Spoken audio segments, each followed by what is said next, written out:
보라, 사독과 그와 함께한 모든 레위 사람도 하나님의 언약궤를 메어다가 하나님의 궤를 내려놓고 아비아달도 올라와서 모든 백성이 성에서 나오기를 기다리도다.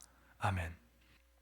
다윗이 압살롬을 피해서 이제 왕궁에서 도망하는 장면입니다. 그런데 많은 사람들이 따라 나오는데 24절에 다시 한번 보면요, 보라, 사독과 그와 함께한 모든 레위 사람도 하나님의 언약궤를 메어다가 하나님의 궤를 내려놓고 아비아달도 올라와서 모든 백성이 성에서 나오기를 기다리도다. 자, 누가 나오냐면 레위 사람들, 제사장들이 언약궤를 메고 함께 동행한다는 거예요. 자, 그 다음에 25절 보십시다. 왕이 사독에게 이르되 보라, 하나님의 궤를 성읍으로 도로 메어 가라. 만일 내가 여호와 앞에서 은혜를 입으면 도로 나를 인도하사 내게 그 궤와 그 계신 데를 보이시리라. 무슨 말씀입니까? 언약궤가 이렇게 따라 나온 것을 보고 다윗이 이것을 허락을 하지 않는다는 거예요. 그러면서 뭐라고 하냐면 다시 예루살렘 본래 있던 성전에 모셔라. 왜냐하면 하나님이 기뻐하시면 나를 다시 예루살렘으로 회복시키실 것이다. 복귀시키실 것이다. 그 다음에 26절은 또 무슨 말씀입니까? 함께 읽어봅시다. 그러나 그가 이와 같이 말씀하시기를 내가 너를 기뻐하지 아니한다 하시면 종이 여기 있사오니 선히 여기시는 대로 내게 행하시옵소서 하리라. 만약에 하나님이 나를 기뻐하시는 것이 아니라면 내가 돌아갈 수도 없고 돌아가도 안 되니 하나님께서 선한 길로 선하게 내가 어디를 가든지 하나님이 선하게 인도하심을 나는 믿는다. 그 말이거든요. 자, 그런데 오늘 이 장면에서 유심히 우리가 또 깊이 묵상을 한번 해보면, 자, 언약궤가 따라오는 것이 다윗 개인적으로는 더 좋지 않겠습니까?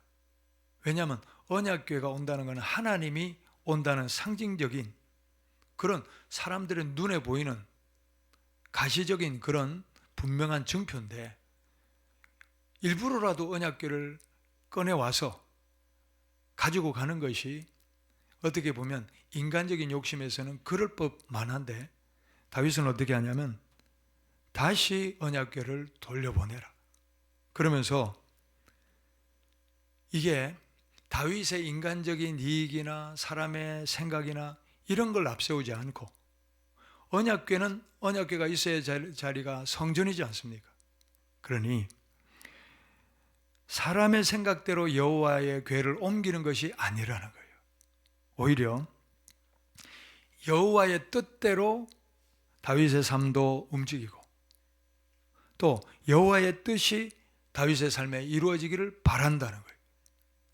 내 중심으로 하나님을 왔다 갔다 하게 하는 게 아니고 하나님 중심으로 내가 무엇을 하시든지 어떻게 인도하시든지 하나님의 선한 길로 인도하여 주십시오. 그럼 맡긴다는 거죠. 저는 이 장면을 보면서 이것이 바로 우리 신앙과 삶의 답이 되면 좋겠다. 그런 생각을 해봅니다. 그래서 25절과 26절을 요약해보면 하나님의 뜻이라면 나를 다시 예루살렘으로 옮겨주실 줄 믿습니다. 그러나 하나님의 뜻이 아니라면 내가 어디를 가든지 여호와께서 선하게 인도하여 주시옵소서. 이거는요, 하나님께 모든 걸 맡긴다는 거거든요. 살든지 죽든지 나는 주님의 것입니다. 되든지 안 되든지 하나님이 인도하심을 믿습니다. 이런 절대 신뢰의 표현이죠. 주님께 전적으로 위탁하는 겁니다. 그러면서 주님께는 순종하고 또 내 삶에는요, 그렇다고 주님께 맡긴다고 도움을 구한다고 나는 아무것도 하고 있지 않으면 그것도 옳은 믿음이 아닙니다. 주님께 맡기되 내 삶에는 최선을 다해야 됩니다. 최선을 다하며 그렇게 주님 앞에 온전함으로 살아갈 때에 모든 일을 합력하여 선이 되게 하시는 하나님의 은혜가 우리를 이끌어 주실 줄 믿습니다. 우리가 이걸 이제 교회에다가 또 적용해 보면, 교회를 우리가 봉사하고 섬기지 않습니까? 이 일도 동일한 원칙인 줄 믿습니다. 무엇이 앞서야 되냐? 무엇이 앞서야 되냐? 정말 교회를 이롭게 하고 성도를 온전케 하는 일이라면 때로는 내 감정도 내려놓고 또 내 고집도 내려놓고 교회 이익에 순복하는 것, 이것이 바로 온전한 믿음의 태도일 것이다 하는 거죠. 자, 이런 다윗이 자기 중심으로 하나님 언약궤를 오라가라 하지 않는다는 거예요. 하나님 중심으로 내가 순복하겠나이다. 이것이 우리의 믿음이 될 수 있기를 간절히 소망합니다. 자, 27절과 28절 이어서 읽어보겠습니다. 왕이 또 제사장 사독에게 이르되 내가 선견자가 아니냐? 너는 너희의 두 아들 곧 내 아들 아히마아스와 아비아달의 아들 요나단을 데리고 평안히 성읍으로 돌아가라. 너희에게서 내게 알리는 소식이 올 때까지 내가 광야 나루토에서 기다리리라 하니라. 자, 제사장도 돌려보내고 언약궤도 돌려보내고 그 다음에 뭡니까? 선지자도 돌려보내는 거예요. 왜냐하면 이 선지자나 제사장들은 압살롬이 함부로 해하지 못할 것 아닙니까? 그러니 돌려보내면서, 그런데 뭐라고 얘기하냐면 그 왕궁에서 또 압살롬에게 일어나는 소식들을 좀 우리에게 전해다오, 이렇게 얘기를 한다는 거예요. 그래서 돌려보내면서 이들을 소식통으로 그렇게 세워주는 그런 역할을 맡긴다는 거예요. 자, 그런데 우리가 이 다윗이 하는 이런 행동들을 보면 이 하나하나가 그냥 하는 것 같아도 이 하나하나가 다 적중합니다. 정말 이 회복을 위하여 또 다시 살아나는 것을 위하여 이 하나하나가 정확한 포석이 돼서 다 그대로 적중해서 나중에 회복의 밑거름이 되는 것을, 발판이 되는 것을 볼 수 있다는 거예요. 자, 그러면 이런 일들이 우연히 일어나겠습니까? 자, 29절 30절 말씀. 사독과 아비아달이 하나님의 궤를 예루살렘으로 도로 메어다 놓고 거기 머물러 있으니라. 다윗이 감난산 길로 올라갈 때에 그의 머리를 그가 가리고 맨발로 울며 가고 그와 함께 가는 모든 백성들도 각각 자기의 머리를 가리고 울며 올라가니라. 이 다윗의 심정을 한번 헤아려 보십시다. 너무나 기가 막힌 일 아닙니까? 그러니 이 아들에 의해서 이 비참한 일을 당하리라고 상상이나 했겠습니까? 이 비참한 일을 당하며 울며 비통하며 백성이 그렇게 애통하며 이렇게 도망가는 신사가 된 거예요. 자, 그런데 31절 어떤 사람이 다윗에게 아뢰되 압살롬과 함께 모반한 자들 가운데 아히도벨이 있나이다 하니 다윗이 이르되 여호와여 원하옵건대 아히도벨의 모략을 어리석게 하옵소서 하니라. 다윗이 하나님을 경배하는 마루턱에 이를 때에 아렉 사람 후세가 옷을 찢고 흙을 머리에 덮어쓰고 다윗을 맞으러 온지라. 다윗이 그에게 이르되 내가 만일 나와 함께 나아가면 내게 누를 끼치리라. 그러나 네가 만일 성읍으로 돌아가서 압살롬에게 말하기를 왕이여 내가 왕의 종이니이다. 전에는 내가 왕의 아버지의 종이 되었더니 이제는 내가 왕의 종이니이다 하면 내가 나를 위하여 아히도벨의 모략을 패하게 하리라. 사독과 아비아달 두 제사장이 너와 함께 거기 있지 아니하냐? 내가 왕의 궁중에서 무엇을 듣든지 사독과 아비아달 두 제사장에게 알리라. 그들의 두 아들 곧 사독의 아히마아스와 아비아달의 요나단이 그들과 함께 거기 있나니 너희가 듣는 모든 것을 그들 편에 내게 소식을 알릴지니라 하는지라. 다윗의 친구 후세가 곧 성읍으로 들어가고 압살롬도 예루살렘으로 들어갔더라. 아멘. 자, 계속해서 다윗은 그의 사람들을 예루살렘에 계속 남겨두는 전략을 세운다는 거예요. 자, 그런데 나중에 보면 이게 신의 한 수가 돼서 만약에 이 후세가 없었다면 압살롬의 편에 서 있는 아히도벨의 모략이 통했을 거예요. 아히도벨이 뭐라고 했냐면 저 지금 다윗이 급하게 도망가느라 정신없을 겁니다. 지금 12,000명의 군사를 내게 주십시오. 그러면 다윗만 깨끗하게 제거하면 이 백성 전체가 압살롬 당신에게로 돌아올 것입니다. 이렇게 얘기를 했거든요. 근데 그게 맞는 소리라는 거예요. 그렇게 했다면 아마 이 이스라엘의 역사가 바뀌었는데, 그런데 거기에 이제 누가 끼어 있냐면 후세가 거기에 들어가 있는 거예요. 그러면서 후세는 뭐라고 이제 압살롬에게 얘기하냐면, 지금 가면 승리할 수 없습니다. 군사를 제대로 정비하여 제대로 한번 쳐야 됩니다.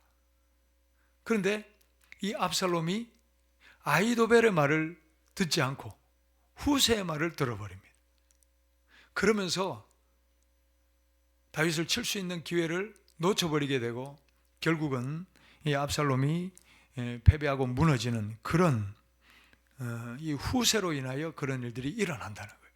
그러니 이건 완전히 신의 한 수인데, 자, 그런데 이 후세를 남겨두는 전략을 추진하기 전에 다윗이 먼저 했던 게 있다는 거예요. 뭘 했습니까? 자, 31절 하반절에 다시 한번 보시면, 다윗이 이르되 여호와여 원하옵건대 아히도벨의 모략을 어리석게 하옵소서. 짤막하지만 하나님께 기도했다는 거예요. 기도. 근데 이 짤막한 기도라도 진심의 기도였기에 하나님께서는 들으셨습니다. 그리고 후세를 남겨두는 전략을 하나님이 다윗의 머리에 주셔서 다윗이 후세야 너 돌아가라 이렇게 전략을 세우게 하신 줄 믿습니다. 자, 우리는 하나님이 살아계심을 믿습니다. 살아계신 하나님이 역사하시도록 초대하는 통로가 뭡니까? 그게 기도 아닙니까? 전심의 기도는 하나님을 움직입니다. 하나님의 역사를 일으킵니다.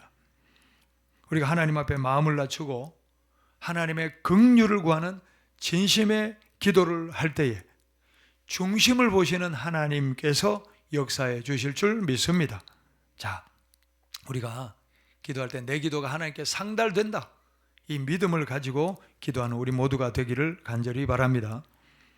자, 우리가 성경 한 본문을 좀 더 찾아보기를 원하는데, 압살롬을 이렇게 지금 피해서 도망하는 이 상황을 표현하는 시편이 있습니다. 시편 3편입니다. 자, 우리 한번 시편 3편 보겠습니다.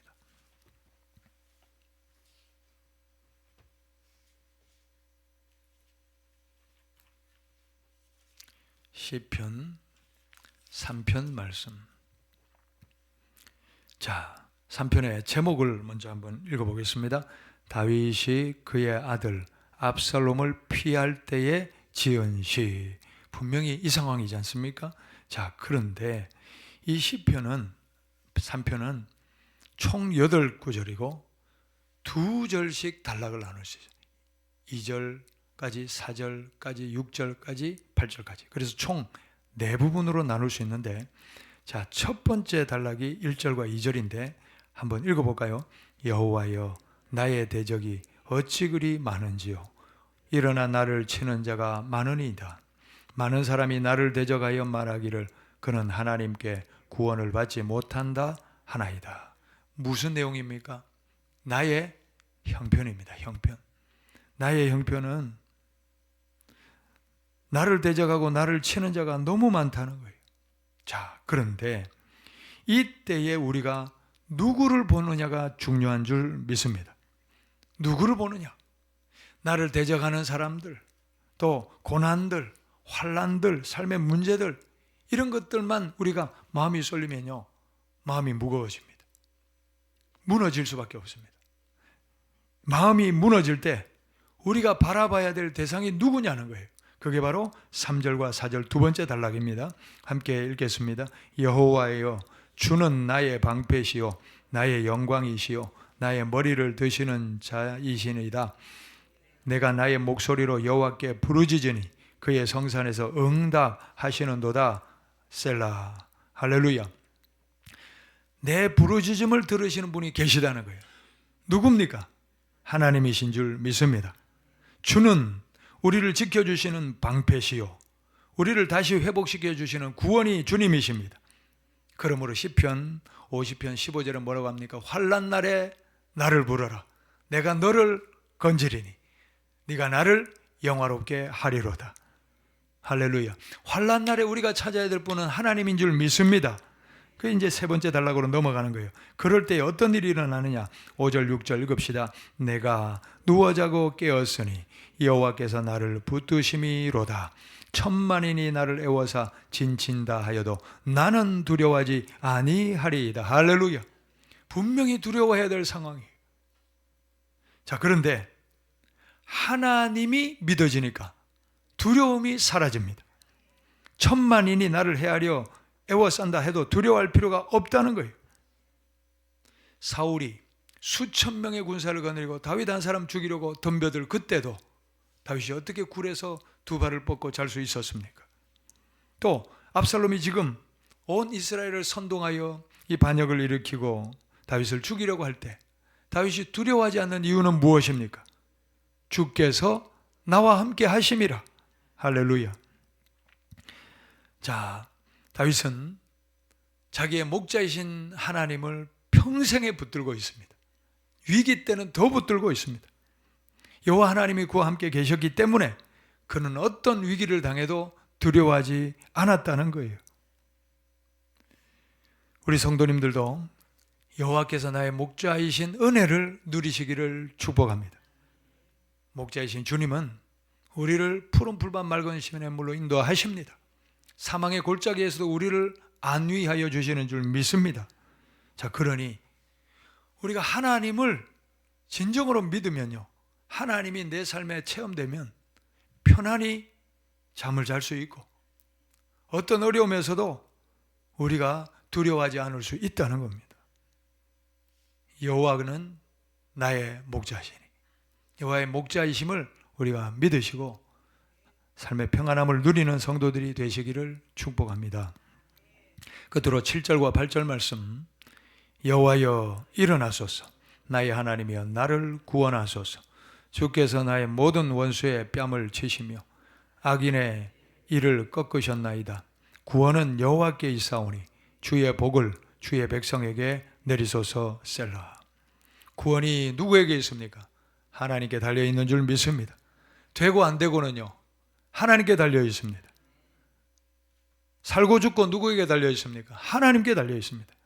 그러니 우리는 두려워할 필요가 없다는 거예요. 조바심 낼 필요도 없습니다. 버둥거릴 필요도 없습니다. 맡기시기를 바랍니다. 하나님께 맡기시기를 바랍니다. 내가 살고 죽는 문제도 하나님께 맡기고 내 가정도 자녀들도 또 교회도 또 내 앞날도 하나님께 맡기고 이 나라의 운명도 하나님께 맡기고 맡길 수 있는 우리의 믿음이 되기를 바랍니다. 우리가 살다 보면 해도 안 되는 일이 있지 않습니까? 자꾸 틀어지는 일도 있을 수 있습니다. 그럴 때는 내가 할 수 있는 일이 아무것도 없는 것 같이 느껴질 때가 있다는 거예요. 그러나 그 상황에서도 내가 할 수 있는 일은 있습니다. 우리는 뭘 해야 됩니까? 하나님을 초대하고 하나님께 도움을 구하며 기도하는 것은 할 수 있습니다. 기도하는 것은 할 수 있습니다. 내 몸의 문제, 가정의 문제, 자녀의 문제, 교회의 문제, 이 나라, 민족, 이 무거운 문제 앞에 우리는 기도할 수 있다는 거예요. 다윗이 외친 것처럼 여호와여 일어나소서, 나의 하나님의 나를 구원하소서 부르짖으며 우리 모두가 기도할 수 있기를 바랍니다. 그러면 살아계신 하나님 역사하실 줄 믿습니다. 자, 하나님이 역사하시면 어떤 일이 일어납니까? 두려워하던 일이 해결된다는 거예요. 하나님이 역사하시면 나를 변화시키시든지 상황을 변화시키시든지 문제가 해결될 줄 믿습니다. 문제는 해결하여 주시고 구원과 복을 베풀어 주시는 하나님의 승리가 기도하는 백성들, 하나님을 의지하는 백성들에게 일어날 줄 믿습니다. 말씀을 맺습니다. 자, 오늘은 이 다윗이 이렇게 다급한 상황인데 언약궤를 억지로라도 자기에게 끌어와야 되는데 그러지 않는다는 거예요. 다윗은 자기를 위하여 하나님을 끌어대는 그런 인생이 아닙니다. 중심이 하나님입니다. 기준이 하나님입니다. 하나님께서 원하시면 나를 다시 회복시켜 주실 것이다. 그러나 원하지 않으면 내가 어떤 길을 간다 하더라도 하나님은 선하게 인도하여 주실 것이다. 하나님을 중심으로 잡고 살든지 죽든지 하나님께 맡긴다는 거예요. 하나님을 기준으로 삼고 행동한다 하는 겁니다. 이것을 바로 하나님께서는 기뻐하시는 거예요. 그렇기 때문에 이 하나님께 중심을 둔 다윗을 하나님은 기뻐하시기에 이 다급한 기도에 하나님은 응답하셨습니다. 아히도벨의 계략을 무너지게 하여 주십시오. 그러면서 후세를 세워야 되겠다는 이 뜻을 세우게 하시고, 후세를 압살롬이 안 받아주면 또 끝나는 거 아닙니까? 그런데 후세 계략이 압살롬에게 전해지게 하시고, 할렐루야. 그런 일들을 하나님이 이루어 가신 줄 믿습니다. 자, 오늘 저녁에는 우리가 심야기도회로 함께 기도합니다. 저는 오늘 이 기도회가 이 시편 3편의 말씀이 내 삶에 이루어지는, 우리에게 이루어지는 응답의 시간이 되시기를 축원합니다. 삶의 여러 가지 어려움들, 천만인이 나를 애워싼 것 같은 어려움 속에 두려워하지 말고 하나님을 찾으며 기도하라 하는 말씀대로 내가 내 목소리로 여호와께 부르짖으니 그의 성산에서 응답하시는 도다. 할렐루야. 우리 응답하시는 하나님의 도우심으로 다 일어나시고 빛을 발하시는 그런 성도들이 되시기를 예수님의 이름으로 축복합니다.